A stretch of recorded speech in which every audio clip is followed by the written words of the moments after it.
The meltdown of a post that J.D. Vance just put out, which, by the way, has Donald Trump absolutely furious, tells us a lot about how bad things are inside the Republican Party right now. This isn't just about the visible collapse of Trump's term today. It's also a preview of what's coming in 2026 and the nightmare scenario J.D. Vance is heading toward in 2028.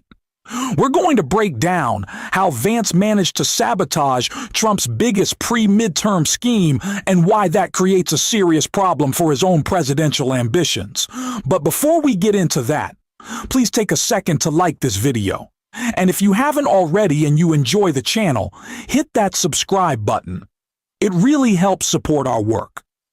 Now, Trump has been so terrified of the upcoming midterms that he openly tried to rig the playing field by stealing seats, most notably in Texas, but also in Indiana. That plan didn't work, largely because of J.D. Vance, and that failure is the key context for the post Vance just made about Democrats winning the redistricting fight. But to understand how we got here, we need to start with the context Pete Buttigieg laid out right here. Hey, it's Pete. We have learned of important news in the redistricting fight. For months now, Donald Trump and J.D. Vance have been pressuring Indiana to redraw its maps to give them a further unfair advantage in the midterm elections for control of Congress. But so far, even in deep red Indiana, even where there is a Republican supermajority in the legislature, they haven't done it. And I think the reason they haven't done it is that they are ashamed of what Donald Trump and J.D. Vance are asking them to do. I was there a few weeks ago, rallied with hundreds of Hoosiers in the State House, standing up to demand that the voters not be cut out of the political process through extreme gerrymandering. And this has clearly become such a problem for Indiana Republicans and such a problem for the White House that J.D. Vance has to personally go there to try to get them to do something that they know deep down is wrong. This tells us that the political pressure is working, that it's making a difference. That's why the vice president has to personally get involved, and that's why we need to stay involved too. It is not too late to stop this extreme plan from taking effect. We need to continue raising our voices and demanding that elected officials do better by the people they represent.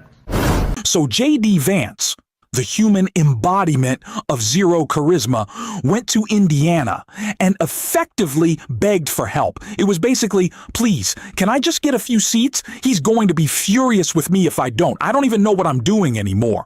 Marco Rubio's running everything. That's my J.D. Vance impression. Maybe he was whining. Maybe he was trying to sound tough, but either way, he went to Indiana, pleaded his case, and walked away with nothing. What happened there mattered. It became one of the first real moments where Republicans collectively pushed back against Donald Trump. I won't call it courage. These people have no spine and don't stand for anything beyond their own self-interest, but it did spark a tiny shift, and that shift set off a chain reaction that clearly infuriated Trump and directly led to J.D. Vance having a full meltdown in his latest post, which is what we're looking at right now. Thank you, Peter. Mr. President, in Indiana, just a few moments ago, the Senate there rejected the congressional maps to redistrict in that state. A number of Republicans voted against that redistricting effort. You have spent a lot of time talking about this. The Vice President traveled to Indiana. What's your reaction? Well, we won every other state. That's the only state. It's funny because I won Indiana all 3 times by a landslide. And I wasn't working on it very hard. Would have been nice. I think we would have picked up 2 seats if we did that. You had one gentleman, the head of the Senate, I guess, Bray, whatever his name is. I heard he was against it. He'll probably lose his next primary, whenever that is. I hope he does, but because he's done a tremendous disservice. I mean, think of it. It's a great place. I love the people there. They love me. You know, we won in a landslide all 3 times. Got tremendous votes. I got record votes. And then there's no reason for doing that. And the Democrats do it to us, so I can't imagine that they do it. But I wasn't very much involved. But there's a man named Bray, as I guess, head of the Senate. Was that Bray? Is that the name, Bray? I mean, I'm sure that whenever his primary is, it's, I think, in 2 years, but I'm sure he'll go down. he'll go down. I'll certainly support anybody that wants to go against him. So Donald Trump is furious. We obviously know that.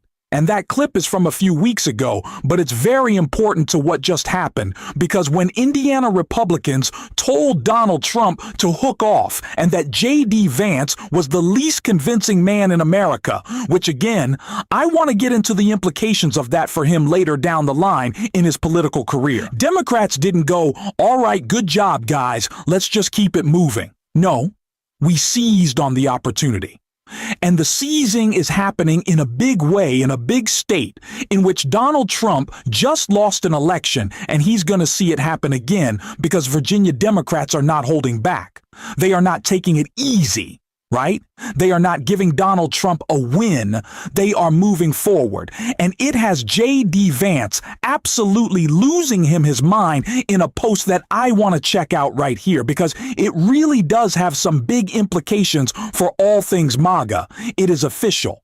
The Virginia Senate has passed Democrats' gerrymandering constitutional amendment. I call it redistricting. Now, the General Assembly is moving to impose new congressional maps and force a special election in April. Maps that would change Virginia's delegation to 10 Democrats and just 1 Republican. J.D. Vance responded, "Snarky man he is. I'd like to thank Bray Roderick for not even trying to fight back against this extraordinary Democrat abuse of power. Now the voters of Indiana and the votes of Indiana Republicans will matter far less than the votes of Virginia Democrats. We told you it would happen, and you did nothing. We told you this was coming. We knew it. And honestly, who even wants to hear from that guy anymore? But that's exactly why the implications here matter. There's also some important movement from Gavin Newsom that we'll get to, but first, let's be clear about the larger picture. Donald Trump is clearly in cognitive and physical decline, and even he has all but admitted that the so-called third-term fantasy isn't real. He floats it, then walks it back, then floats it again. We can't just shrug and say, well, that's illegal, and assume it'll never happen. Trump has never cared about legality, which is why guardrails matter. That's where J.D. Vance comes in.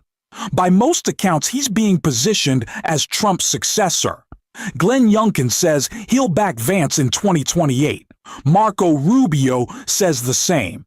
So if you're an Indiana Republican thinking long-term, you're not just thinking about Trump, you're thinking about who comes next. And if you genuinely believe J.D. Vance was the future of the party, you'd want to stay in his good graces too. That's what makes Indiana Republicans saying no so revealing.